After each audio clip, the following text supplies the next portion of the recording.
الحمدللہ والصلاۃ والسلام علی رسول اللہ وعلی آلہ وصحبہ اجمعین اما بعد فاعوذ باللہ من الشیطان الرجیم بسم اللہ الرحمن الرحیم رب اشرح لی صدری ویسر لی امری واحلل عقدۃ من لسانی یفقهوا قولی. السلام علیکم ورحمۃ اللہ وبرکاتہ my dear brothers and sisters and welcome to another episode of Saturday Night Live with me راجہ ضیاء الحق. اور آج میری خوش قسمتی ہے کہ میں ایک پاکستان کی بڑی مشہور پرسنالٹی اور ماشاء اللہ ایک بہت بڑے عالم دین مفتی طارق مسعود صاحب کے ساتھ یہاں موجود ہوں, انہیں کے اسٹوڈیو میں کراچی میں. مفتی صاحب السلام علیکم ورحمۃ اللہ. وعلیکم السلام ورحمۃ اللہ وبرکاتہ. کیسے مزاج ہیں؟ الحمدللہ, اللہ کا شکر ہے. بہت دفعہ آپ کو یوٹیوب پہ دیکھا, آج پہلی دفعہ آپ سے ملاقات کر رہا ہوں, بہت خوشی ہو رہی ہے ماشاء اللہ. جزاکم اللہ, مجھے بھی خوشی ہو رہی ہے. آپ کے بھی ہم نے کچھ فضائل سنے ہوئے ہیں, کافی ماشاء اللہ کام کر رہے ہیں آپ. اچھا مفتی صاحب, آج کا ہمارا جو موضوع ہے وہ بیسکلی ہے کہ فتنے کا دور, ہم اس پہ بات کریں گے. اور ہمارا ہمیشہ کوشش یہ ہوتی ہے کہ جو نوجوان نسل ہے ہماری آج کل, اس کے جو مسائل ہیں اس پہ ہم ذرا بات چیت کریں اور یہ دیکھیں کہ ہم کس طرح سے اپنی یوتھ کو ایک ڈائریکشن دے سکتے ہیں کہ وہ سیدھے سمت پہ آ جائیں, سیدھے رستے پہ آ جائیں, گناہوں کی زندگی کو چھوڑ دیں, اللہ تعالیٰ سے اپنے آپ کو جوڑیں.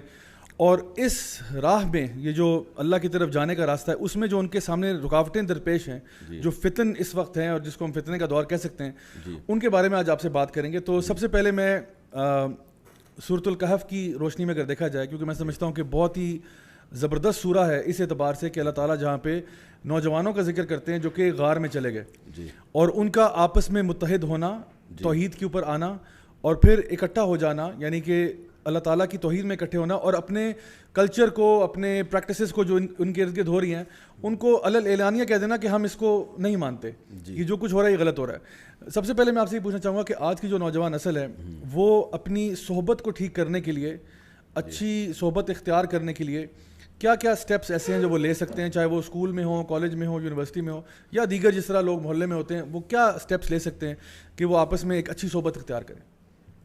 بسم اللہ الرحمن الرحیم. دیکھیے, آپ نے سب سے پہلے بات کی نا کہ فتنے کا دور ہے, خرابیاں کہاں کہاں آ رہی ہیں, تو صحبت کی بات تو میں بعد میں کرتا ہوں. تھوڑا سا میں اس پہ اگر آپ اجازت ضرور ضرور انشاءاللہ. دو قسم کے فتنے ہیں. ایک, بہت سے لوگوں کے کانسیپٹ کلیئر نہیں ہے, صحیح کو غلط سمجھ رہے ہیں, غلط کو صحیح سمجھ رہے ہیں, اور کوئی پیمانہ نہیں ہے, کوئی معیار نہیں ہے, کوئی کرائٹیریا نہیں ہے جس سے یہ پتہ چلے کہ صحیح کیا ہے غلط کیا ہے. صحیح. مثال کے طور پر ایک چیز گرم ہے, ایک صاحب اسے کہہ رہے ہیں کہ یہ ٹھنڈی ہے, یہ گرم نہیں ہے, دوسرا کہہ رہے نہیں بھائی یہ گرم ہے. تو آپ جب تک کوئی ایک پیمانہ یا کوئی معیار متعین نہیں کریں گے نا کہ گرم کی ڈیفینیشن کیا ہے, ٹھنڈے کی ڈیفینیشن کیا ہے, کتنا ٹیمپریچر ہو تو وہ گرم کہلاتا ہے, کتنا ٹیمپریچر ہو تو وہ ٹھنڈا کہلاتا ہے, جب تک یہ معیار آپ متعین نہیں کریں گے آپ قیامت تک لڑتے ہی رہیں گے. صحیح بات ہے. کیونکہ اس کی نظر میں جو گرم ہے وہ یہ ہے کہ بہت زیادہ ٹیمپریچر جب بہت زیادہ بڑھ جائے, وہ 30-40 ڈگری کو گرم مانتا ہی نہیں ہے. بالکل ٹھیک. تو اس وقت دنیا نا سر پھٹول رہی ہے, ایک دوسرے سے ٹکرے مار رہی ہے, کیونکہ ان کے پاس صحیح اور غلط کی کوئی ڈیفینیشن ہے ہی نہیں. صحیح کیا ہے, غلط کیا ہے, بالکل, اور کوئی معیار ہی نہیں ہے کہ اس معیار پہ رکھا جائے گا. بعض لوگوں نے انسانیت کی خدمت کو معیار بنا لیا ہے. بالکل. ان کے یہاں ہومو سیکس بھی جائز ہے. بالکل. کیونکہ خدمت تو پھر یہ بھی ہے. بالکل ٹھیک ہے نا, اخلاقیات ہیں ہی نہیں ان کے یہاں. بے شک. بعض لوگوں نے اس کو بھی اس انسانیت کی خدمت میں, چونکہ بوڑھے والدین بھی رکاوٹ بنتے ہیں, والدین نے تو اپنی زندگی گزار لی, اب جوان لوگ کیوں بوڑھے والدین کو گھر میں رکھیں, ان کو اولڈ ہاؤس میں جمع کرا دینے کو بھی ٹھیک سمجھتے ہیں وہ. بالکل.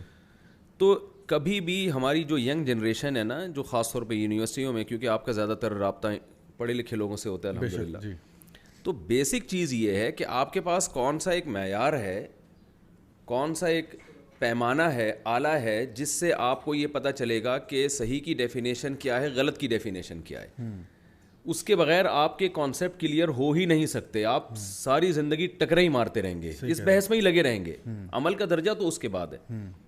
تو سب سے پہلے اس پہ غور ہونا چاہیے. بے شک. تو یہ ہمارے دور کا ایک بہت بڑا فتنہ ہے کہ صحیح اور غلط جو ہے نا آپس میں مکس ہو گئے ہیں. یعنی کہ ڈیفینیشنز لوگ جو ہیں وہ اصل میں, یہ میں نے خود بھی آبزرو کیا کہ لوگ جو ہیں وہ آپس میں بحث کر رہے ہوتے ہیں ایک دوسرے کے ساتھ, اور انہوں نے جس ٹاپک پہ بحث کر رہے ہیں اس ٹاپک کو ڈیفائن بھی نہیں کیا ہوتا. جس طرح آپ نے کہا نا کہ وہ مطلب وہ اس چیز کو کچھ اور سمجھ رہا ہے, وہ کچھ اور سمجھ رہا ہے, دونوں ایک دوسرے کے مخالف باتیں کر رہے ہیں, لیکن یہی نہیں پتا کہ ہم کسی اور چیز اس کو کچھ اور کہتے ہیں. یعنی جب بھی کسی سے بحث ہوتی ہے نا تو کچھ چیزیں کامن ہوتی ہیں جن کو پہلے سے مانا جاتا ہے. بالکل ایسے ہی.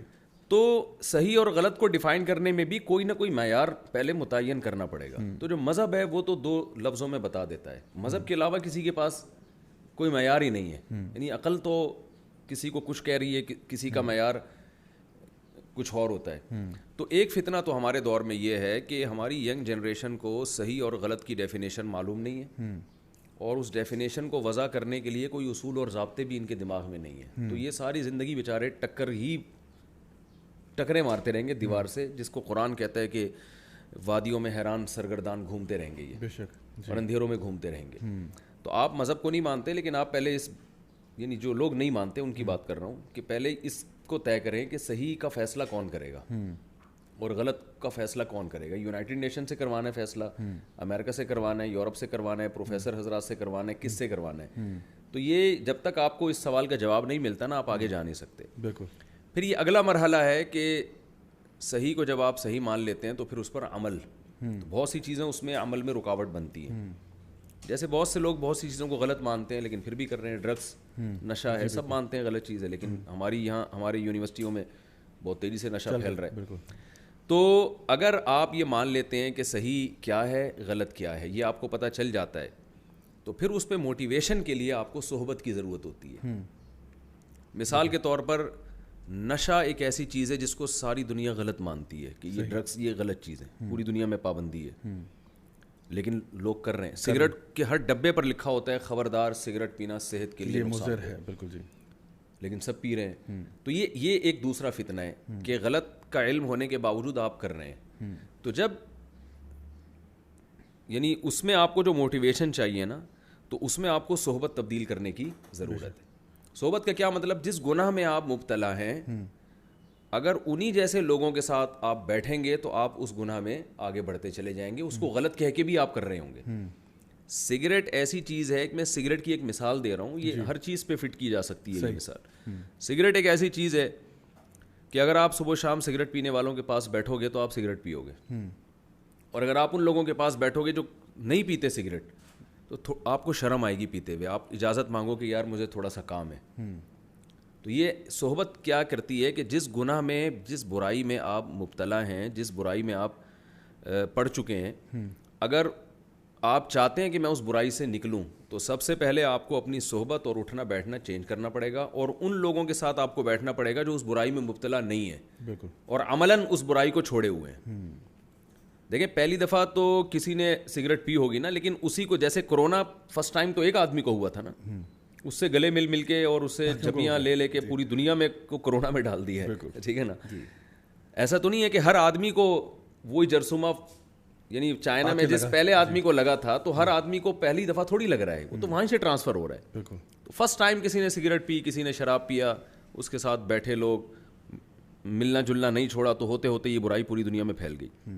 اس کی مثال ہے نبی صلی اللہ علیہ وسلم نے فرمایا کہ آدم علیہ السلام کے بیٹے قابیل نے حابیل کو قتل کیا تھا. تو آپ نے فرمایا دنیا میں جتنے بھی قتل ہوں گے نا, قابیل کو اس میں حصہ ملے گا. وجہ کیا ہے, فرسٹ ٹائم جرم کرنا بہت مشکل ہوتا ہے, کیونکہ قابیل کے سامنے کوئی پہلے ایگزامپل نہیں تھی انسانیت کو قتل کرنے کی, کوئی ایگزامپل نہیں تھی. اس نے بہت ہمت کی اور اپنے دل پہ پتھر رکھا, اپنے ضمیر کی بھی نہیں سنی اس نے, وہ بہت بڑا مجرم تھا. لیکن جب دنیا میں ایک مرڈر ہو گیا تو آئندہ کسی کے سامنے ایک ایگزامپل آ گئی, بھائی وہ بھی تو تھا جس نے قتل کیا تھا, تو اس کا کیا ہو گیا, وہ بھی تو زندہ رہا. اس سے انسپریشن لے رہا ہے, وہ ایک چیز پہلے ہو چکی ہے, اب اس کو کرنا دوبارہ ریپلیکیٹ کرنا آسان. جی ہاں, وہ آسان ہو جاتا ہے. اس لیے نبی صلی اللہ علیہ وسلم نے فرمایا قیامت تک جتنے قتل ہوں گے نا, ان سب کا وہ قابیل کو کچھ نہ کچھ حصہ اس میں سے ملے گا کہ تمہاری وجہ سے ہوا یہ. تو یہ ہے صحبت. صحبت کا فائدہ یہ ہوتا ہے کہ آپ جس گناہ میں کوئی مبتلا ہے, اگر آپ اس کے ساتھ بیٹھیں گے تو آپ ہزاروں تقریریں سنتے رہیں. چرسیوں میں بیٹھیں گے تو چرس پینا شروع کر دیں گے, ہیروئنچیوں میں بیٹھیں گے تو ہیروئن پینا شروع کر دیں گے.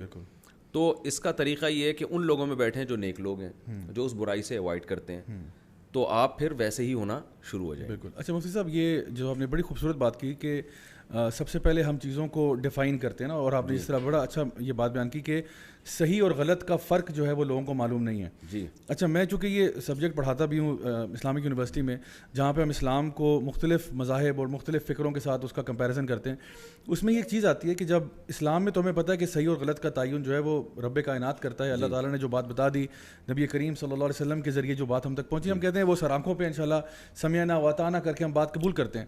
لیکن باقی یہ جو اس وقت سیکولر لبرل دنیا ہے, اس میں صحیح اور غلط کا تعین جو ہے نا, انہوں نے ایک بڑے خوبصورت کچھ الفاظ ہیں جو چناؤ ان کا کر لیا ہے. اصل میں ہمارا مقصد جو ہے زندگی کا, وہ ہے اللہ تعالیٰ فرماتے ہیں سورہ الذاریات میں وما خلقت الجن والانس الا لیعبدون. اللہ تعالیٰ فرماتے ہیں سورہ ملک میں الذی خلق الموت والحیات لیبلوکم ایکم احسن عملا. اللہ تعالیٰ نے موت اور زندگی کو پیدا کیا تاکہ ہمارا امتحان لیا جائے. یہ مسلمان ہونے کے ناطے ہمیں معلوم ہے. لیکن ویسٹرن ورلڈ میں اگر آپ دیکھیں تو وہ کہتے ہیں مقصد کیا ہے, وہ کہتے ہیں مقصد ہے اپنے آرام کو, اپنی خوشی کو میکسیمائز کرنا اور اپنے دکھ درد کو منیمائز کرنا. یعنی کہ اس کو ایک ہیڈنزم بھی کہتے ہیں, اس کا ایک خاص اس کے پیچھے ٹرم ہے کہ آپ اپنے خوشیوں کو بڑھائیں, اپنے پلیجر کو بڑھائیں, اپنی جو لذتیں ہیں زندگی کی ان کو انجوائمنٹ کو بڑھا دیں اور اپنے غموں کو کم کریں. یہ زندگی کا اصل مقصد ہے. اچھا, پھر انہوں نے جب اس کے اوپر تحقیق کی اور سوچا اور بڑے بڑے ان کے مفکر جو ہیں وہ آئے, انہوں نے کہا کہ بھئی یہ اگر کریں گے تو پھر اگر مثال کے طور پہ اگر 6 لوگ ہیں اور وہ کسی ایک خاتون کے ساتھ زیادتی کرنا چاہ رہے ہیں تو 6 لوگوں کا فائدہ ہو رہا ہے اور ایک کا نقصان ہو رہا ہے, تو ہماری فکر کے مطابق تو وہ جو 6 لوگ کر رہے ہیں وہ صحیح کر رہے ہوں گے, کیونکہ زیادہ لوگوں کا فائدہ ہو رہا ہے, ایک کا نقصان ہو رہا ہے تو زیادہ فائدہ ہو رہا ہے نا. تو پھر انہوں نے کہا نہیں, اس میں کچھ گڑبڑ ہے. پھر انہوں نے ایک پرنسپل انٹروڈیوس کرایا جس کو وہ کہتے ہیں ہارم پرنسپل. ہارم پرنسپل سے مراد یہ ہے کہ ہاں مطلب نیکی یعنی آپ اچھے کام جو ہیں اپنے خوشی کو بڑھائیں لیکن کسی کا نقصان نہ ہو.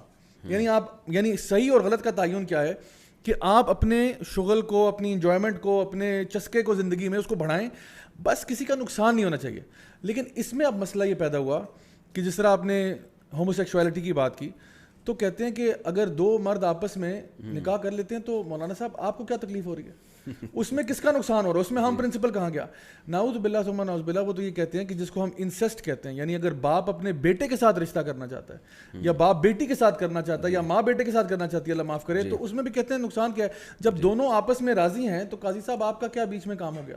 تو اس پرنسپل کے اوپر حالانکہ ہم سب کو پتہ ہے فطرتی طور پر کہ یہ انتہائی گندا اور گھنونا کام ہے, لیکن بہرحال ان کے پرنسپل میں اب یہ فٹ نہیں آتا. اور اس طرح کی بہت ساری مثالیں دی جا سکتی ہیں کہ اگر ہم ویسٹ کو تھوڑا سا پڑھ لیں کہ وہ کس فکر کو آگے بڑھا رہے ہیں تو ہمیں پتہ چلے کہ وہ واقعی میں اس جگہ پر انسان کو لے جاتی ہے جہاں پہ پھر کوئی دین ایمان نہیں بچتا, انسان کو اپنے آپ سے نفرت ہو جاتی ہے, بلکہ انسان یہ سوچتا ہے کہ میں اگر نہ ہوتا تو کیا ہوتا. اسی لیے آپ دیکھیں ایسے ممالک میں نا سوسائڈ, ڈپریشن ریٹس اتنے زیادہ ہو چکے ہیں.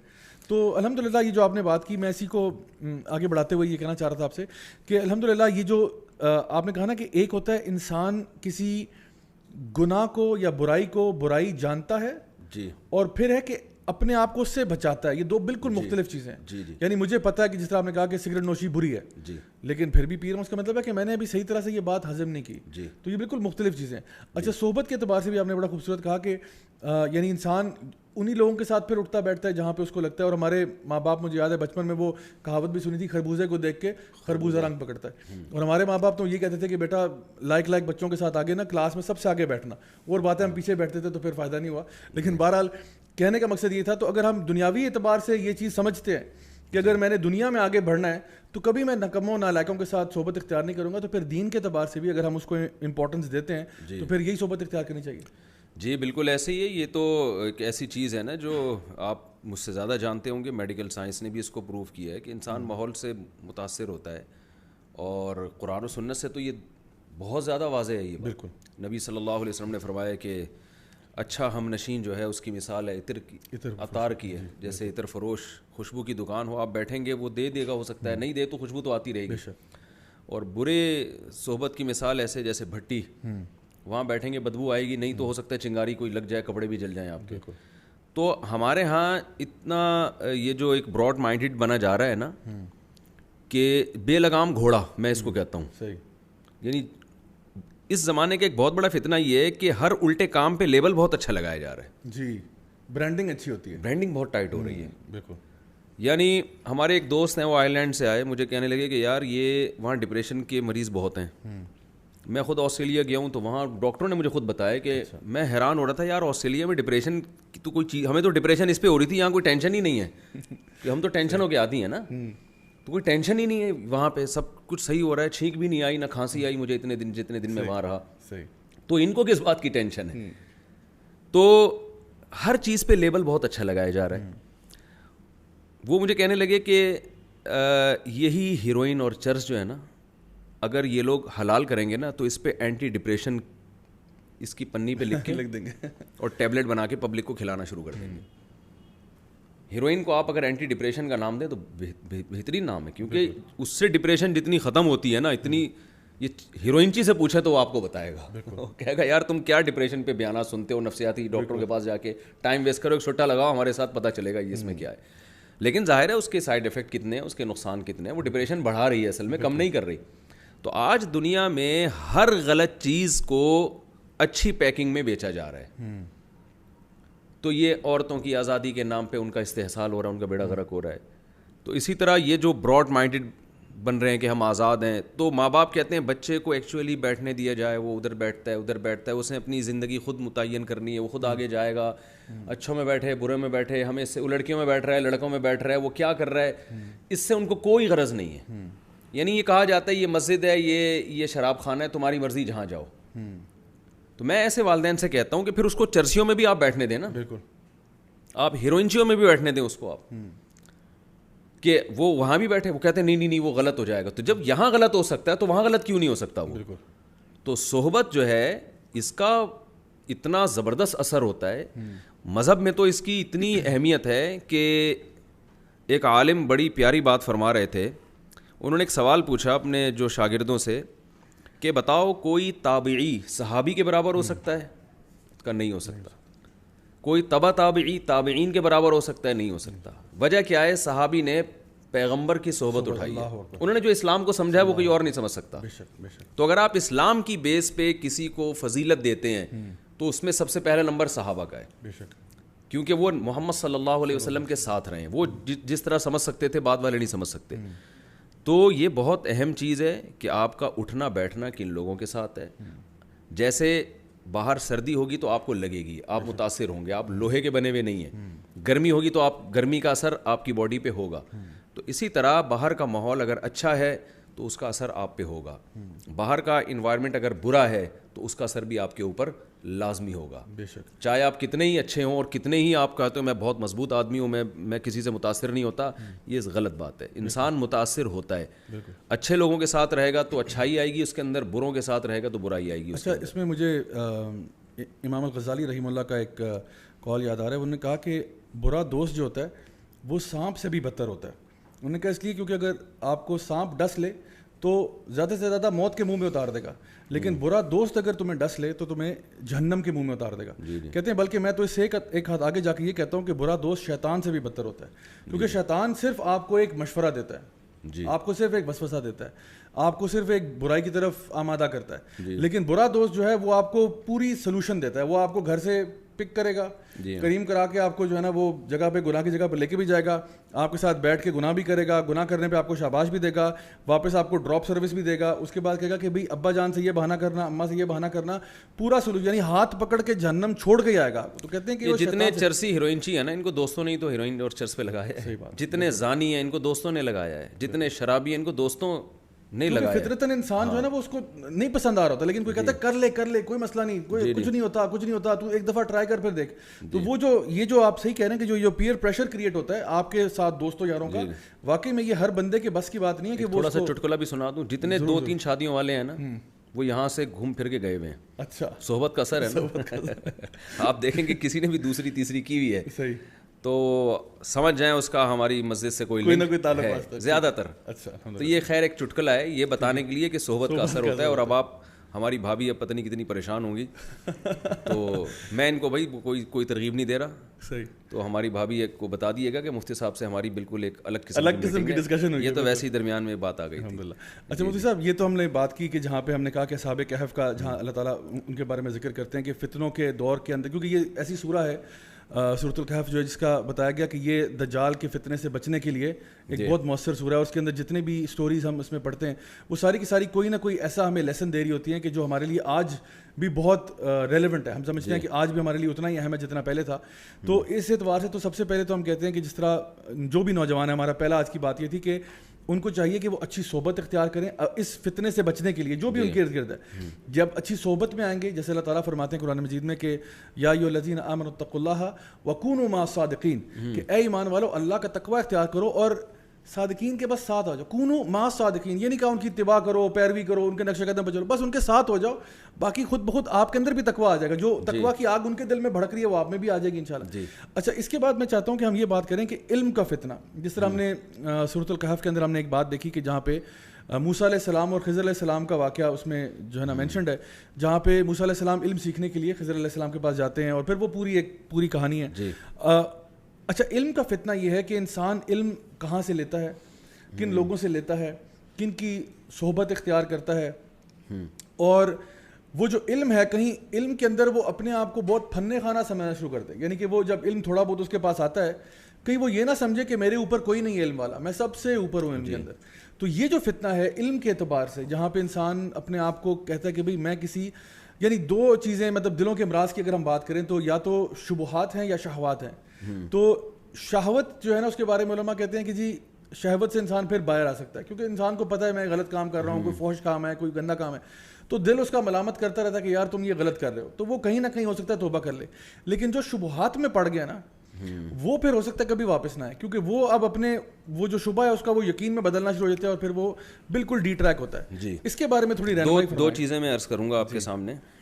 ایک تو یہ کہ یہ جو شبہات کی بات ہے نا, آج بہت سے لوگ دین کی طرف آتے ہیں تو قرآن و سنت کے نام پہ غلط گائیڈنس دی جاتی ہے ان کو, وہ پھر وہ غلطیاں کر رہے ہوتے ہیں جو پہلے سے کر رہے ہیں, لیکن اس پہ شریعت کا لیبل لگا دیتے ہیں. بالکل صحیح. یہ سورہ ناس جو نازل ہوئی ہے, من شر الوسواس الخناس الذی یوسوس فی صدور الناس من الجنۃ والناس, اے اللہ میں وسوسے ڈالنے والوں سے پناہ مانگتا ہوں جو جنات میں سے بھی ہیں انسانوں میں سے بھی. جنات تو شیاطین ہیں اور انسان بھی وسوسے ڈالتے ہیں, ہر چیز میں شبہ پیدا کر دیتے ہیں. آپ دیکھیں آج بہت سے اسکالرز ایسے ہیں, جب آپ ان کی اسپیچز سنیں آپ کو ہر چیز میں شک ہو جائے گا کہ یار یہ ساری امت ابھی تک گھاس کھا رہی تھی, یہ جتنے بڑے بڑے ائمہ تھے, محدثین تھے, ان کو تو کچھ پتہ ہی نہیں تھا. دین تو انہوں نے سیکھا ہے آ جا کے.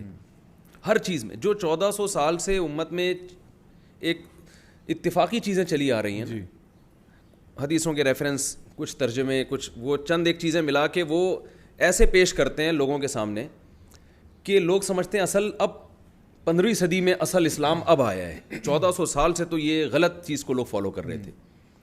تو یہ فالٹ ہو کہاں سے رہا ہے؟ دیکھیں ایک اصولی چیز ہے. قرآن مجید میں اللہ تعالیٰ کا ارشاد ہے, اور میں قرآن کی آیت محض تائید کے طور پہ پڑھ رہا ہوں, ورنہ یہ تو ایک پوری دنیا کا ایک متفقون علیہ اصول ہے. میری اردو تھوڑی سی متفقون علیہ ٹائپ کی, کوئی مسئلہ نہیں, پرابلم تو نہیں ہوگی. نہیں کوئی پرابلم نہیں. مجھے نہیں پتا آپ کے آڈینس کس ٹائپ کے ہیں نا, وہ پھر حیران ہوتے ہیں یار یہ متفقون علیہ کیا لگایا. بالکل ٹھیک ہے, متفقون علیہ کا مطلب سب کا اس پر اتفاق ہے. جی بالکل. اچھا خیر ہے. تو وہ یہ طے شدہ اصول ہیں پوری دنیا میں کہ جب بھی کسی چیز میں کوئی رائے قائم کرنی ہو تو اس کے ماہرین کا اعتبار ہوگا. دیکھیں میڈیکل سائنس میں چائلڈ کے الگ اسپیشلسٹ ہوتے ہیں, شوگر کے الگ اسپیشلسٹ ہوتے ہیں, تو وہاں تو ہم یہ سب چیزیں مانتے ہیں کہ یار ایک عام جنرل فزیشین کے بجائے ہم شوگر کی بیماری میں ایک عام فزیشین کو بھی لفٹ نہیں کراتے, بلکہ شوگر کے اسپیشلسٹ کے پاس کوشش کرتے ہیں جانے کی. بچوں کے معاملے میں ایک گلی محلے کے ڈاکٹر کے بجائے ہم کوشش کرتے ہیں یار اسپیشلسٹ کے پاس جائیں. لیکن دین کے معاملے میں ہم یہ بھی نہیں دیکھ رہے کہ یہ ڈاکٹر یہ اسکالر بھی ہے یا نہیں ہے, صحیح, یہ بھی نہیں دیکھ. اسپیشلسٹ ہونا تو بہت دور کی بات ہے. تو قرآن مجید میں اللہ تعالیٰ کا ارشاد ہے اذا جاءہم امر من الامن, یہ میں نے کرونا میں یہ بہت آیت پڑھی تھی میں نے, جب کرونا کا مسئلہ شروع ہوا تھا نا, تو کرونا کا مسئلہ جب شروع ہوا تھا تو بہت سے علماء کی تحقیقات آ رہی تھی کہ کرونا مرونا کچھ بھی نہیں ہے. تو میں کہتا تھا کہ قرآن ہمیں یہ کہتا ہے کہ جو جس کی فیلڈ ہے اس میں بولنے کا اسی کو حق ہے. اب یہ کرونا ہے یا نہیں ہے یہ علماء کی فیلڈ نہیں ہے, یہ میری فیلڈ نہیں ہے, یہ علماء کی فیلڈ نہیں ہے, یہ ڈاکٹروں کی فیلڈ ہے. تو ڈاکٹروں کی سے پوچھا جائے گا, اس میں فیس بک سے یا یوٹیوب سے نہیں پوچھا جائے گا کہ آپ نے گوگل پہ لکھا. گوگل پہ تو کوئی بھی کچھ بھی لکھ کے ڈال رہا ہے. اچھا مفتی صاحب میں اس میں تھوڑا سا بس ایڈ کرتا چلوں, اس میں جو آپ نے بات بتائی وہ یہ کہ یوٹیوب نے آپ کو پتا ہے کرونا کی جب ویڈیوز آنا شروع ہوئی ہیں, لوگوں نے ہر بندے نے ہیش ٹیگ کووڈ-19 شروع کر دیا. یوٹیوب نے ویڈیوز کو بلاک کرنا شروع کر دیا یا ان کی ویورشپ کو ختم کر دیا یا ان کو آف کر دیا کہ جو بندے ان کو لگا کہ کوالیفائڈ نہیں ہے, اور کرونا پہ ہر بندہ تبصرہ کر رہا ہے, کیونکہ آپ کو پتا ہوگا کہ بہت سارے واٹس ایپ میسیجز چلے کرونا یہ ہے, کوئی کہہ رہا ہے یہ سازش ہے, کوئی فلاں ہے. تو یوٹیوب نے اور باقی دیگر انہوں نے وارننگز لگانا شروع کر دی, نیچے ویڈیوز کے باقاعدہ وارننگز چلتی تھیں کہ کرونا کی اصل معلومات کے لیے یہاں رجوع کریں. یہ جو بندے بول رہے ہیں ان کی کوئی گارنٹی نہیں. یوٹیوب سمجھدار تھا نا, اس لیے اس نے کام کیا. تو یہ ہماری قوم میں سمجھ شاید نہیں ہے اتنی. تو یہ پھر ہمارا ڈبل سٹینڈرڈ ہو گیا. جی ہاں, قرآن مجید کے الفاظ ہیں کہ جب بھی کوئی خبر آیا کرے تمہارے پاس تو اللہ رسول کی طرف لوٹاؤ. وَأُولِي الْأَمْرِ منکم, جو تم میں اس چیز کے اہل ہیں ان کی طرف لوٹاؤ. تو کوئی بھی جب کسی چیز کا اہل ہوگا نا تو خبر اس کی طرف لوٹائی جائے گی, ڈائریکٹ اس خبر پہ عمل نہیں کیا جائے گا. تو یہ قرآن و حدیث کی بھی خبریں یا فتویٰ ہے, یہ بھی خبر ہے, تو اس کو اس کے ماہرین کی طرف لوٹایا جائے گا. بے شک. تو ایسا نہیں ہوگا کہ کوئی بھی شخص حدیث کا کوئی ریفرنس پیش کر دے اور آپ جو ہے وہ اس پر عمل کرنا شروع کر دیں کہ جی اس نے ریفرنس سے بات کی ہے.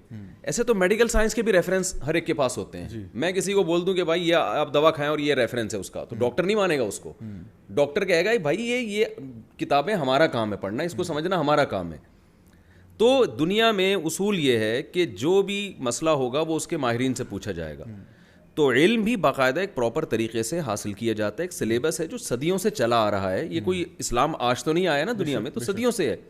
تو ایک سلیبس ہے باقاعدہ, وہ جب تک آپ پراپر طریقے سے پڑھتے نہیں ہو. سلیبس میں بنیادی 3 چیزیں ہیں. نمبر 1, آپ کو عربی گرامر پہ عبور ہونا چاہیے, کیونکہ یہ اردو میں نہیں آیا اسلام, یہ عربی میں آیا ہے. ہمارے یہاں بہت سے بڑے بڑے اسکالر ہیں, ان کو عربی کی الف بے بھی نہیں پتہ, لیکن آپ ان کے سبسکرائبر ملینز میں دیکھیں گے, اور وہ قرآن و سنت پہ فتوے دے رہے ہیں, حالانکہ ان کو یہ بھی نہیں پتا کہ یہ حدیث کا ترجمہ جو ہوا ہے یہ صحیح ہوا کہ نہیں ہوا. وہ احوت کو احوت کہتے ہیں. اچھا. یعنی احوت کا لفظ جو ہے نا, یہ کمپیریٹیو ڈگری ہے نا, کہ دوسرے کے مقابلے میں زیادہ احتیاط. میں نے دیکھا ہے کہ وہ احوت کو پڑھ رہے ہیں احوت, یعنی ایک جو ہمارے مدرسوں کا پہلی جماعت کا بچہ ہے اس کو ہنسی آتی ہے, لیکن لوگ ان کو بہت بڑے اسکالر سمجھ رہے ہیں. وہ الحج الاکبر کا ترجمہ کر رہے ہیں, یوم الحج الاکبر کا ترجمہ کر رہے ہیں حج کا بڑا دن. حالانکہ جو گرامر جو یعنی گرامر کی بیسک معلومات بھی جس کے پاس ہیں اس کو پتہ ہے یہ موصوف صفتیں ہیں, یہ مضاف نہیں ہے کہ حج کا بڑا دن, اس کا مطلب ہے بڑا حج. حج کا بڑا دن اس کے مراد نہیں ہے. اور یہ عمرے سے, عمرہ چھوٹا حج ہوتا ہے اور یہ جو 10 ذی الحجہ کو ہوتا ہے یہ بڑا حج ہوتا ہے. بالکل. تو جن میں اتنی معلومات بھی نہیں ہے وہ بڑے بڑے اسکالر بنے ہوئے ہیں.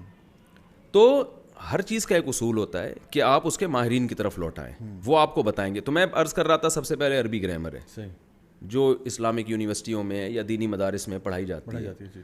آپ کو دینی مدارس سے نفرت ہے تو کوئی بات نہیں, آپ یار اسلام آباد میں اسلامک یونیورسٹی سے علم حاصل کرو پراپر طریقے سے, وہاں پڑھ لو. اگر آپ کو اس گیٹ اپ میں لوگ اچھے نہیں لگتے آپ کو, ٹھیک ہے نا, لیکن ایک پراپر ایک سلیبس ہونا چاہیے, ایک نصاب ہونا چاہیے. تو سب سے پہلے عربی گرامر ہے. اس کے بعد عربی ادب میں مہارت, کے عربی زبان پہ کچھ عبور حاصل ہو. وہ عربی نہیں جو آج بولی جا رہی ہے, وہ عربی جو 1400 سال پہلے تھی. اس کے بعد اس کو حدیث میں عبور حاصل ہو. یہ نہیں کہ ادھر ایک حدیث سن لی تو اس پہ فتویٰ دینا شروع کیا, اس کے اپوزٹ کیا حدیث ہے, اس میں فقہا کے اقوال کیا ہیں, فقہاء کرام کس طرح سے احادیث پر عمل کرتے تھے, ان کے کیا ان کی یعنی ان کے سامنے اصول کیا تھے. ہر ایک فقیہ کے اپنے الگ. میری ڈاکٹر ذاکر نائک سے جب ملاقات ہوئی تو انہوں نے کہا کہ میں پہلے میرے کانسیپٹ الگ تھے, اب میرے بہت سارے چینج ہوئے ہیں. خاص فقہ حنفی کے بارے میں انہوں نے مجھ سے کہا کہ مجھے پہلے امام حنیفہ کے اصول معلوم نہیں تھے, تو مجھے ایسا لگتا تھا, یعنی میں ان کی جو بات ہے اپنے الفاظ میں بیان کر رہا ہوں, سیم ورڈنگ میں تھوڑی بہت, ظاہر ہے میرا اتنا ان جیسا میرا حافظہ تو نہیں ہے نا کہ میں وہ پورے الفاظ مجھے یاد ہوں کہ یہ انہوں نے ارشاد فرمایا تھا. تو اس کا مفہوم بیان کر رہا ہوں کہ انہوں نے کہا کہ امام حنیفہ رحمہ اللہ کے جو اصول ہیں ان میں سب سے پہلا اصول یہ کہ ہر وہ حدیث جو قرآن کے خلاف ہوتی ہے وہ اس کو رد کر دیتے ہیں.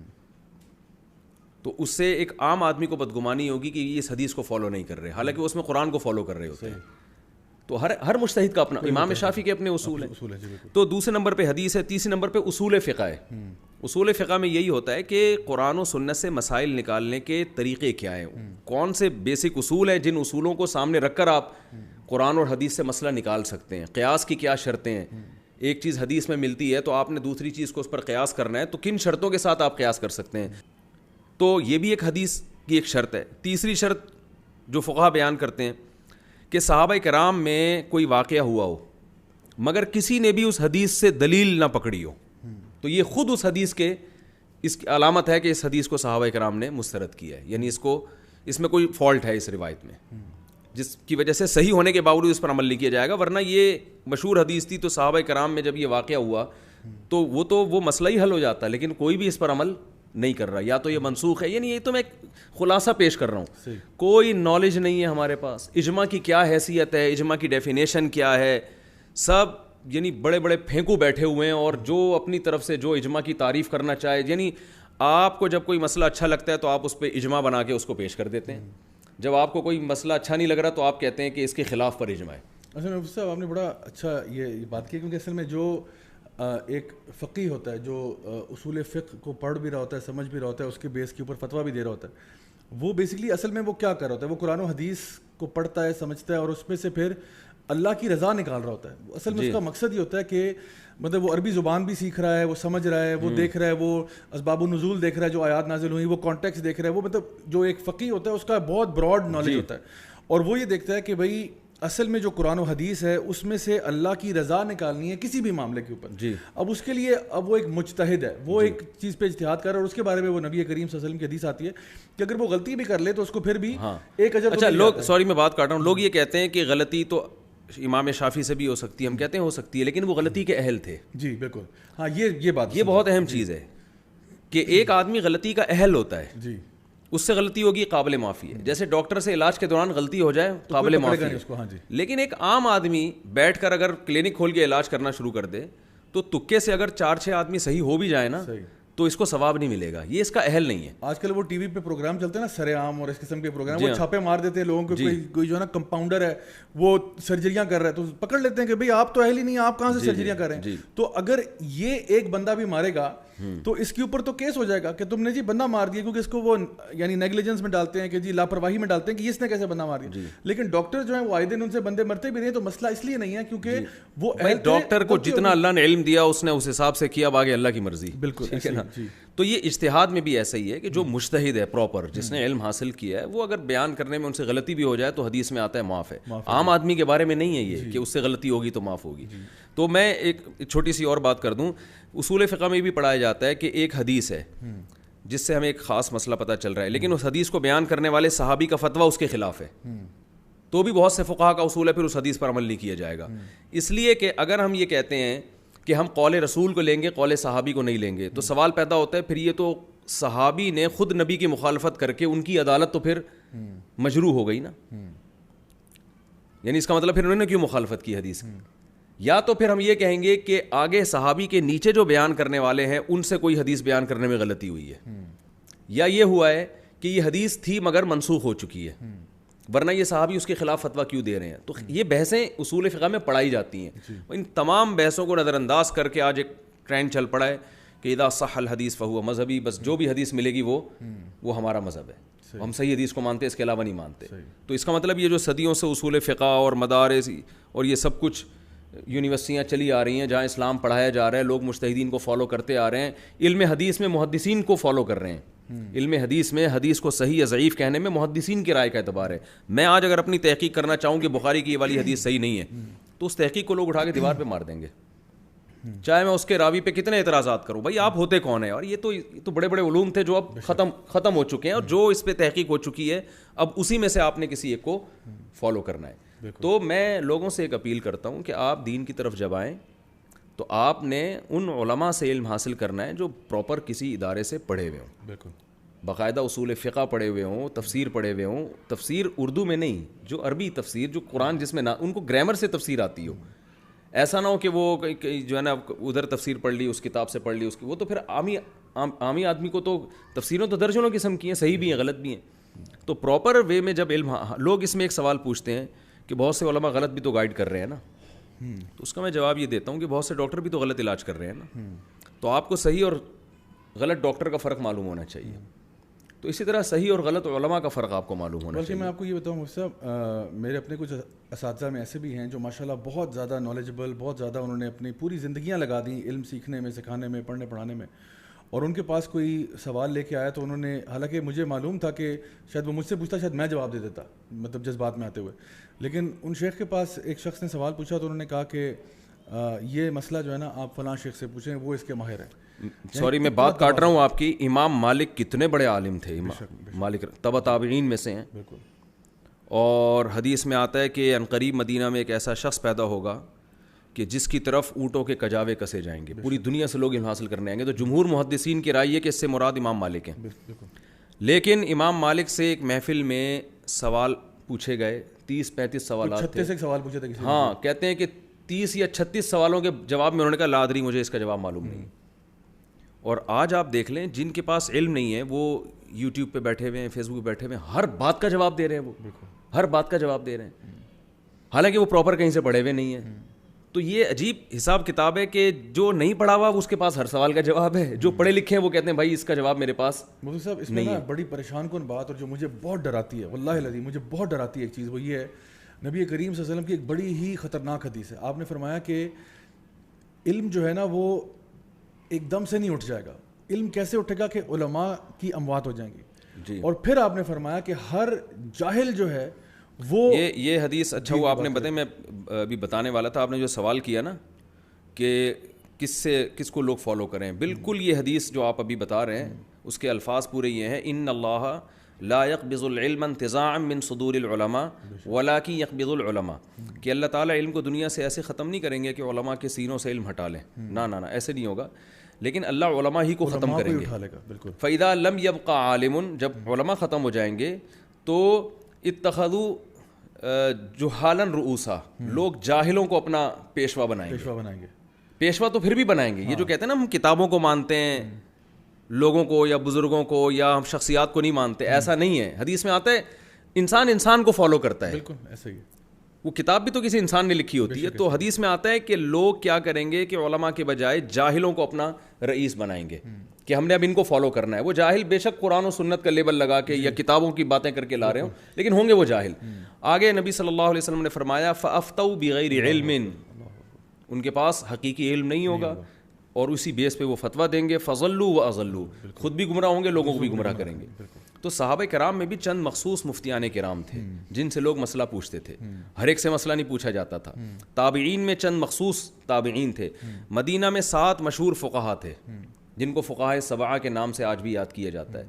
ان 7 لوگوں کی طرف لوگ فتوے میں رجوع کرتے تھے, اور بہت سے مسائل میں اپنی رائے کے بجائے کہتے تھے ان سے فتویٰ لیں آپ, ان کی رائے زیادہ بہتر ہے. لیکن آج ہر آدمی اپنی دکان چمکانے کے اس میں کہہ رہے میری طرف آؤ, میں صحیح ہوں, اور وہ لیول یہ لگاتا ہے کہ میں لوگوں کی دکانیں بند کر رہا ہوں. بند نہیں کر رہا ہوں, وہ اپنی دکان اس طرح کے لوگ کھول رہے ہوتے ہیں.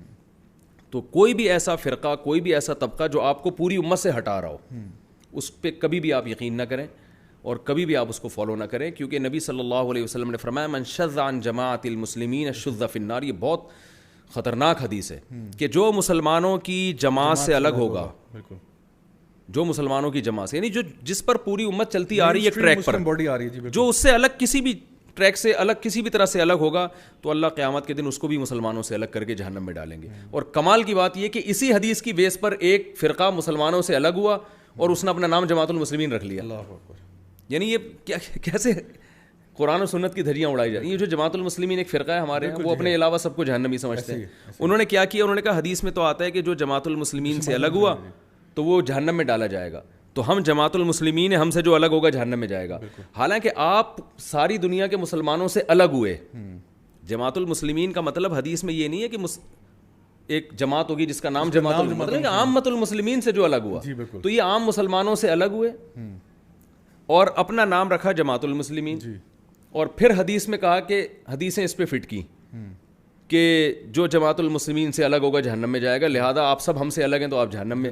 اب لوگ یہاں بھی ریفرنس کو دیکھ رہے ہیں, یار صحیح مسلم کی حدیث ہے اور ریفرنس کے ساتھ بات کرتے ہیں, اور نام بھی ان کا یہی ہے. ہاں نام بھی یہی ہے. فرقہ تو ناجیہ والی ہم اپنی جماعت کھول لیتے ہیں, طائفۃ المنصورہ کو کھول لیتے ہیں, تو کہیں جی ہم بھی تو. اب حدیث میں تو آتا ہے 73 فرقے میں سے ایک ہوگا جس کی اللہ مدد کرے گا, منصورہ ہوگا, تو میں اپنا نام منصور خان رکھ لیتا ہوں پھر. بالکل ٹھیک ہے نا, اور یہ ہماری طائفہ منصورہ ہے. بالکل.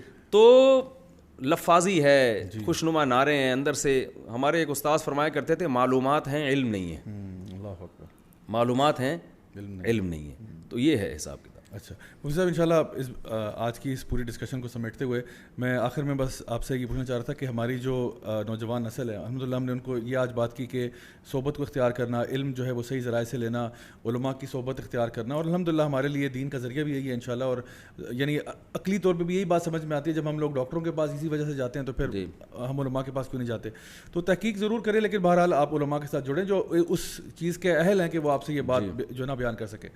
آخر میں یہ بتائیے گا کہ اگر آج کوئی نوجوان جو ہے وہ یہ سمجھتا ہے کہ جی میں اپنے آپ کو گناہوں سے دور کرنا چاہتا ہوں, کیونکہ اکثر مطلب علم پہ تو وہ بعد میں آئیں گے, صحبت پہ بھی آئیں گے, وہ گناہوں کو چھوڑنا چاہتا ہے, کوئی ایسا نوجوان جو گناہوں میں بیچارہ ڈوبا ہوا ہے جی سر سے پاؤں تک, اس کو نہیں سمجھ آ رہی, ہم باتیں کر رہے ہیں, وہ کہتے ہیں آپ تو بہت مفتی ہیں, علامہ ہیں, یہ ہیں وہ ہیں, میں یہاں تک کیسے پہنچوں, میں کیا کروں, اس کو ہم گناہوں سے نکالنے کے لیے کیا مشورہ دے سکتے ہیں؟ دیکھیے دو چیزیں اس میں. نمبر ایک یہ کہ عمومی طور پر گناہوں سے بچنے کے لیے تو ایک طریقہ ہے صحبت چینج کرے اپنی. وہ جی جیسے حدیث میں آتا ہے کہ ایک شخص نے 99 انسانوں کو قتل کیا, بخاری مسلم کی حدیث ہے. آپ صلی اللہ علیہ وسلم نے فرمایا کہ وہ ایک عالم کے پاس گیا تو ان عالم نے کہا کہ 100 کو قتل کیا تھا اس نے, تو ان عالم نے کہا کہ انطلق الی ارض کذا وکذا فإن بها اناسا یعبدون اللہ فاعبد اللہ معهم, اس سرزمین کو چھوڑ کے فلاں جگہ جاؤ, وہاں لوگ اللہ کی عبادت کرتے ہیں, وہاں رہو. یعنی توبہ تو کرو مگر یہاں نہیں, یہ جگہ چھوڑ دو. بالکل. تو ان عالم نے کیوں ایسا کہا؟ ان کو پتا تھا یہ مخلص ہے, توبہ کرنا چاہتا ہے, لیکن رہتا یہیں ہے, تو جہاں یہ, اور یہ قاتلوں میں رہتا ہے. تو آج اس نے 100 انسانوں کو قتل کیا, آج توبہ کرے گا, کل کوئی تھوڑی سی لالچ دے گا, پھر ایک اور کو مار دے گا, یہ تو یہ توبہ پر قائم نہیں رہے گا. تو انہوں نے ماحول چینج کرنے کا حکم دیا. تو ایک عمومی طور پر اب 100% تو ماحول چینج کرنا ہمارے لیے ممکن نہیں ہے. کوئی ایسی جگہ نہیں ہے کہ ہم پاکستان چھوڑ کے فلاں چل, آپ کہیں جائیں گے تو پاکستان سے بدتر ہی ہوگا, وہ تو خراب ہی ماحول ہوگا, اچھا نہیں ہوگا. تو اب اس میں یہ ہے کہ علماء کے ساتھ بیٹھا جائے, ان کے بیانات سنے جائیں, یا تبلیغ جماعت کا ایک نیٹ ورک ہے مضبوط ہے, وہ 3 مہینے 4 مہینے لگوا دیتے ہیں, یا اور بہت ساری دینی تنظیمیں کام کر رہی ہیں. آپ ماشاءاللہ بڑا خاندانی کام کر رہے ہیں. میں بھی آپ کی, میں جو ہے نا وہ ناظرین کو یہ بتاتا چلو, ان کی میں نے کارگزاری سنی آدھا گھنٹہ, اور بہت خاندانی کام کر رہے ہیں ماشاءاللہ. صحبت تبدیل کرنے کے لیے ان کی شاگردی میں بھی آپ آ سکتے ہیں, ٹھیک ہے نا, تو اس سے بھی بہت فائدہ ہوگا. ان کے نیٹ ورک سے آپ لوگ جڑ جائیں. تو یہ تو عمومی ہے. اور ویسے جو ہے نا, جب جیسے کوئی خاص گناہ جس میں لوگ مبتلا ہوں تو اس میں ایک الگ بھی لوگوں کو گائیڈ کیا جاتا ہے. مثال کے طور پر کوئی زنا میں ہے تو وہی اس کا حل یہی ہے بھائی شادی کرے وہ, کیونکہ آپ سیکشول ڈیزائرس تو آپ کی کم نہیں ہوں گی نا ختم ہوگی. آپ روٹی کھا رہے ہیں تو وہ ہوں گی, تو اس کا حرام راستہ چھوڑ کر حلال کی طرف آئیں. ایک آدمی کو شدید بھوک لگ رہی ہے اور وہ چوری کر رہا ہے روٹیاں, تو میرے پاس آئے گا, میں کہوں گا بھائی تو پیسے کما اور خرید کے کھا لے, نہیں ہے پیسے تو چل میں تیری مدد کر دیتا ہوں. تو جو کام جائز طریقے سے ہو سکتا ہے وہ حرام کی طرف کیوں جا رہے ہو؟ تو جو فحش فلمیں دیکھ رہے ہیں انٹرنیٹ پر اور یہ سب بےہودگی کر رہے ہیں, تو بہت ہی معذرت کے ساتھ اسلام نے اس میں, بہت معذرت آپ سے بھی کر رہا ہوں, بھابھی سے بھی کر رہا ہوں, کہ اسلام نے اتنی گنجائش دی ہے کہ جس مذہب میں 4 بیویاں رکھنے کی اجازت, تو اس میں کیا ضرورت ہے گند میں منہ مارنے کی.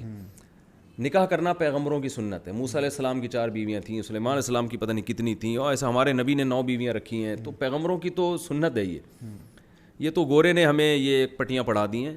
اور جو ہے وہ زیادہ سے کریں, ان کے حقوق بھی ادا کریں. آپ معذرت پیشگی بہت دفعہ کرنی پڑتی ہے. تو کوئی خاص گناہ میں کوئی مبتلا ہونا تو اس کا حل پھر آلٹرنیٹ بتایا جاتا ہے, اور ہر چیز کا آلٹرنیٹ موجود ہے. میں تو اس PUBG کو بھی غلط سمجھتا ہوں, سارا دن کھیلتے رہتے ہیں. میں لوگوں سے کہتا ہوں یار انٹرٹینمنٹ کے لیے اور بہت ساری چیزیں ہیں. اب آپ یہ نہیں کریں گے کہ اس سے وہ چیز چھڑوا دیں, بلکہ اس کا کوئی متبادل دیں. اس سے پہلے متبادل دیں آپ اس کو. متبادل یہ ہے کہ یار اور تفریح کی کم چیزیں ہیں دنیا میں. ہارس رائڈنگ کریں آپ اسکائی ڈائیونگ کریں, آپ تفریح کریں, گھومے پھریں, صحیح ہے نا, مری جائیں, آپ کرکٹ کھیلیں, آپ بیڈمنٹن کھیلیں, اور اس سے آپ کو خوشی ہوگی, مزہ آئے گا اس میں. تو بہت ساری تفریح کی چیزیں ہیں وہ آپ استعمال کریں. تو جو بھی کوئی نشے کا عادی ہے تو نفسیاتی ڈاکٹر نشہ چھڑواتے ہیں. میں خود بہت سے بیماری جو اس طرح کی برائیاں ہوتی ہیں ان کو نفسیاتی ڈاکٹروں کا بتاتا ہوں کہ اس میں آپ کی جو صحیح گائیڈ کر سکتا ہے آپ کو, وہ نفسیاتی ڈاکٹر کرے گا. وہ کیونکہ یہ فیلڈ ڈاکٹروں کی ہے, وہ آپ کو اس نشے نے آپ کی باڈی کو کتنا ڈیمیج کیا ہے, فوری چھوڑنے سے آپ کو فائدہ ہوگا نقصان ہوگا, کتنی کوانٹٹی آپ کو لینی پڑے گی, اور اس کے آلٹرنیٹ کیا ہے. تو یہ ڈاکٹروں کی فیلڈ ہے. تو میں بہت سے نشے کے مریضوں کو ڈاکٹروں کے پاس بھیج دیتا ہوں. تو یہ یعنی اس میں جو ہے نا, جس کی جو بیماری ہو یا جس میں جو برائی ہو, تو پھر اس کو اسی برائی کے حساب سے. لوگ عشق کے مریض بھی ہوتے ہیں دنیا میں. کسی لڑکی کا عشق ہو گیا اور وہ پاگل ہو رہا ہے. ابھی ایک خودکشی کی ویڈیو دیکھی میں نے, اللہ تعالیٰ بچائے, وہ لڑکی کے عشق میں گولی مار دی اس نے اپنے آپ کو. تو یہ بھی ایک بیماری ہے. تو ان لوگوں کا بھی علاج ہوتا ہے, ان کو ایک خاص طریقہ بتایا جاتا ہے, بھائی اس سے تمہارے دل سے یہ, اصل تو یہ ہے کہ شادی کر لو, لیکن سامنے والا راضی نہیں ہے. جب راضی نہیں ہے تو زبردستی تو نہیں ہوگی نا.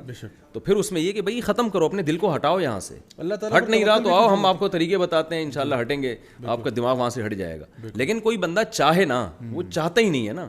ایک واقعہ سنا دیتا ہوں کہ مولانا شلوی تھانوی رحمۃ اللہ علیہ کے پاس ایک شخص آیا اور کہنے لگا کہ میں عاشق ہو گیا ہوں کسی گھوسن کا. گھوسن ہوتی ہے جو دودھ بیچنے والی نہیں ہو, گاؤں دیہاتوں میں ہوتی.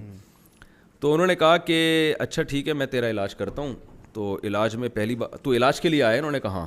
کہا میں علاج کرتا ہوں. تو پہلا تو اس میں یہ ہے کہ تو اس کے پاس دودھ لینے کے لیے نہیں جائے گا, اچھا, اور اس سے کبھی بات نہیں کرے گا. تو اس نے کہا یہ نہیں ہو سکتا, مجھے تو دودھ کی ضرورت نہیں ہوتی, میں صرف اس سے بات کرنے کے لیے دودھ خریدنے جاتا ہوں, تو یہ نہیں ہو سکتا.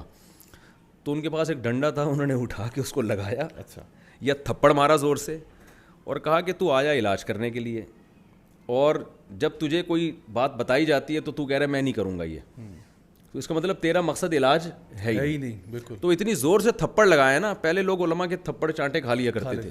اگلے دن آیا کہنے لگا وہ ایک تھپڑ سے میرا عشق ختم ہو گیا ہے. ٹھیک ہے نا. تو جو علاج کرنا چاہتا ہے اس کا علاج ہوتا ہے, لیکن وہ سمجھے کہ مجھ میں یہ برائی ہے اور یہ چھوٹ سکتی ہے, یہ ناممکن نہیں ہے. تو اس میں ہر ایک کو الگ طرح سے گائیڈ کیا جاتا ہے. مجھے صاحب ایک چھوٹا سا واقعہ میں بھی سنا دیتا ہوں. میرے پاس ایک لڑکا ہے جی, وہ کہتا ہے کہ مجھے جو ہے نا عشق ہوا ہے, اور اس کا مسئلہ یہ تھا کہ اس کو عشق ہوا تھا کسی ایسی خاتون سے جن کی پہلے سے شادی ہوئی تھی. اور اب ظاہری بات ہے اس کو تو میں کچھ نہیں کہہ سکتا تھا کہ اب ان کے ساتھ اب آپ نے کیا کرنا ہے, کیونکہ کوئی یونیورسٹی کالج کا افیئر تھا, لڑکی کی جو ہے ماں باپ نے شادی کرا دی اس کی مرضی کے خلاف, لیکن بعد میں وہ وہاں پہ سیٹ ہو گئی, اس کا معاملہ ٹھیک ہو گیا. تو یہ بیچارہ پیچھے سے دل ٹوٹا لیے گھومتا تھا. شعر سناؤں جی, دل کے ارماں آنسوؤں میں بہہ گئے, ان کے بچے ہم کو ماموں کہہ گئے. یہ ہو گیا اس کے ساتھ. بالکل ایسا ہی ہوا جی. تو وہ جی بیچارہ بڑا غمگین میرے پاس آیا. میں نے سے کہا کہ پہلے میں نے بڑا اس کا کاؤنسلنگ کی, بڑا سمجھایا بجایا اس کو, لیکن وہ نہیں سمجھا. تو مجھے لگا شاید یہ کوئی جنات والا مسئلہ ہے, کیونکہ اس کے اوپر نا واقعی کوئی جن چڑھ گیا. تو میں نے کہا تو میرے گھر آؤ اور ہم آرام سے بیٹھ کے سورۃ البقرہ کی تلاوت سنتے ہیں, اور ٹی وی پہ لگا کے ترجمے کے ساتھ تمہیں سناؤں گا. تو ہم آئے جی, ہم 2.5 گھنٹہ جو ہے نا وہ سورۃ البقرہ کی تلاوت آرام سکون کے ساتھ ہم سنتے رہے. جب سورۃ البقرہ کی تلاوت ختم ہوئی تو میں نے کہا کہ اچھا کچھ فرق پڑا؟ تو کہتے ہیں ضیاء بھائی الحمدللہ میری طبیعت بہت بہتر ہے. کہتے ہیں لیکن ضیاء بھائی میں اس کو نہیں بھول سکتا. میں نے کہا یار تیرا علاج اب جوتے ہے, کیونکہ مجھے اس کے علاوہ کوئی علاج نہیں آتا. میں نے کاؤنسلنگ بھی کر دی, تجھے قرآن سنا دیا, سب کچھ ہو گیا, اب کوئی علاج نہیں ہے. تو واقعی میں لیکن اس کا بہترین علاج یہ ہے کہ اس کی جو معشوقہ تھی نا, اس کے جو بچے ہیں, ان بچوں سے بولو کہ ان کو ماموں کہا کرو, تاکہ اس کو ایک دفعہ سمجھ آ جائے, وہ پھر صحیح ہو جائے گا. 3-4 سال انتظار کرے یعنی کہ. تو مجھ سے بہت بہت شکریہ آپ کا, ماشاء اللہ آپ نے آج ہمیں جو ہے نا شو میں جوائن کیا. میں اپنے آج آڈینس کو بھی کہنا چاہوں گا کہ الحمدللہ آج ہم نے کوشش کی ہے کہ آپ کے سامنے کچھ ایسے مسائل کو سامنے رکھیں جو کہ یوتھ کو نارملی فیس کرنے پڑتے ہیں, اور ہم اس فتنے کے دور میں اپنے آپ کو کیسے ان سے باہر نکال سکتے ہیں. اگر ہم میں سے کوئی بھی شخص ایسا ہے جو گناہوں میں مبتلا ہے, یاد رکھیں کہ اللہ تعالیٰ بہت معاف کرنے والا ہے. اللہ تعالیٰ فرماتے ہیں قل یا عبادی الذین اسرفوا علی انفسہم لا تقنطوا من رحمت اللہ ان اللہ یغفر الذنوب جميعا. اللہ تعالیٰ فرماتے ہیں اے میرے بندو جنہوں نے اپنی ذات کے ساتھ ظلم کیا ہے, اللہ تعالیٰ کی مغفرت سے مایوس نہیں ہونا. کیوں؟ کیونکہ اللہ تعالیٰ تو تمام گناہوں کو معاف کر سکتا ہے. تو اگر آپ توبہ کرنے والے بن سکتے ہیں, میرا پیارا رب معاف کر سکتا ہے. اللہ تعالیٰ فرماتے ہیں ان اللہ یحب التوابین ویحب المتطہرین. یقیناً اللہ محبت کرتا ہے ان گناہ گاروں سے جو توبہ کر لیں. تو اگر آپ کی زندگی میں ایسے پرابلمز ہیں, کمپلیکیشنز ہیں, آپ کسی بھی گناہ میں ملوث ہیں, اور آپ کو لگتا ہے کہ شاید میرے لیے چینج کرنا پاسبل نہیں ہے, تو یقین کریں کہ اللہ تعالیٰ بہت رحمان و رحیم ہے. اللہ تعالیٰ اسی انتظار میں ہوتا ہے کہ کب میرا بندہ جو ہے لوٹ کے میرے پاس واپس آئے گا. تو آج اپنی زندگی کا پہلا دن سمجھ لیں. اگر آپ نے یہ ویڈیو غلطی سے بھی دیکھ لیا تو چلیں الحمدللہ, آپ سمجھیں کہ آج میری زندگی کا پہلا دن ہے. آج سے میں اپنی لائف کو ٹرانسفارم کروں گا, آج سے اپنی لائف کو چینج کروں گا, اور انشاءاللہ نبی کریم صلی اللہ علیہ وسلم کی حدیث ہمارے سامنے, آپ نے فرمایا جو شخص اللہ کی طرف چل کے آتا ہے اللہ اس کی طرف دوڑ کے آتا ہے. انشاءاللہ آئی ہوپ کہ آج کے اس سیشن سے آپ کو فائدہ ہوا ہوگا. مفتی صاحب ایک دفعہ پھر بہت بہت شکریہ آپ کا, بہت اچھا لگا آپ سے آج, اچھی گپ شپ لگائی آپ کے ساتھ ماشاءاللہ, اور بہت سیکھنے کو بھی ملا. میں انشاءاللہ آپ لوگوں سے دوبارہ ملاقات کروں گا جی next week, same time same channel. Until then والسلام علیکم ورحمۃ اللہ وبرکاتہ.